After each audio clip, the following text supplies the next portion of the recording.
Today's day 33. It was the D-Day, the big date with the oncologist to see what the outcome was going to be and what my plan was going to be. So it was a really intense meeting with him this afternoon. We started off with just some basic background history, and then we talked about the whole Maddie thing and how complicated it was, and then we got straight into it. And I was really hoping, and I hadn't said it out loud to anyone, that maybe because all my results were so good that I might be able to just scrape through with just some radiation and some pills. I was kind of hoping, and maybe even accepted that, you know, that's probably what it would be because everything was so good.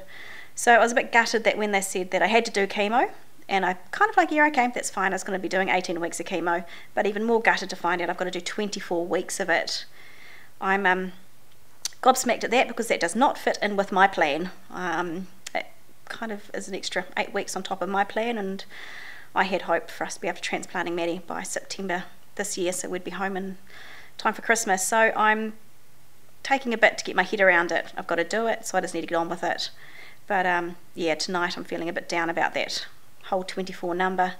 Then we kind of like went into the ins and outs of the chemo, how we were going to do it, what if Maddie ends up in Starship, how we can juggle between Christchurch Hospital and Auckland Hospital. He said that'll be okay. They do things a bit differently up there, so it'll be just keeping in really, really good contact with them and making sure that Auckland knows what I'm doing, so that if I do end up in Auckland, they just continue on the same regime that we're doing in Christchurch. I start in 10 days. That's kind of like bugger as well, because that means I'm not going to be able to have a 40th birthday party.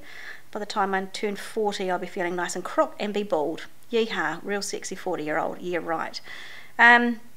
So yeah, tonight I am feeling a bit sorry for myself. I am feeling, crikey, how on earth am I going to do it? They talked about the tiredness, how tired I'm going to be, and they have concerns about how tiring cancer treatment is, on top of the fact that I'm also so damn tired already and how complicated it is all with Maddie.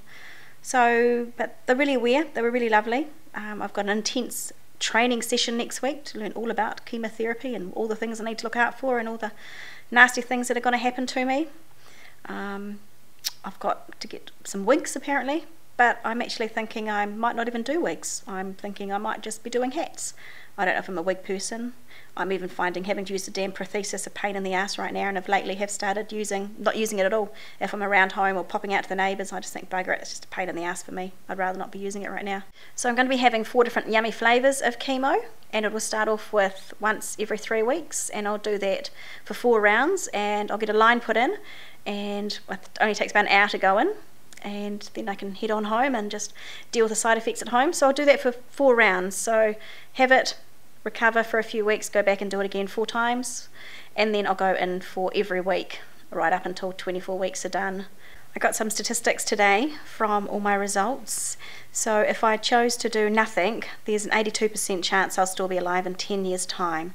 If I just do hormone pills only, it adds another 5% on, will bring me up to an 87% chance I'll still be alive in 10 years time. If I do the chemo and the hormone pills, there's a 92% chance that I'll still be alive in 10 years time.